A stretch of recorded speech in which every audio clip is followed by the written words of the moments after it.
On est ici en Bretagne, dans les Côtes-d'Armor, dans un lieu magnifique qui est le château de la Roche-Jagu.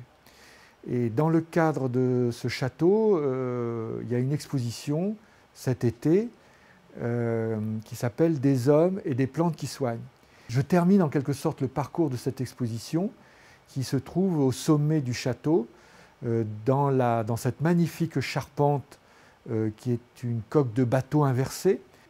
Dans ce lieu, donc, j'ai pu réaliser une installation qui s'appelle les paradis artificiels. Comme cet espace est très long, du coup, j'ai trouvé l'idée de créer d'une part les transnatures qui sont projetées sur un écran de fil et qui voient en transparence une deuxième installation qui, elle, est projetée au sol, qui s'appelle Nymphéa Digital. Donc Nymphéa Digital, c'est une nouvelle création interactive qui est comme un parterre de fleurs qui viennent bien sûr en référence au parcours de l'exposition qui est ici. Et donc on retrouve à travers les herbiers, au fond les plantes ont de tout temps inspiré les hommes, non seulement pour leur capacité curative, mais aussi pour certains guérisseurs, pour créer des formes de magie avec ces plantes.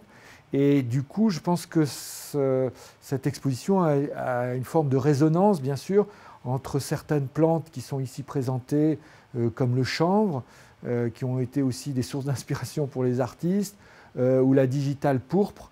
Donc différentes plantes ici se retrouvent dans cette installation, mélangées à des univers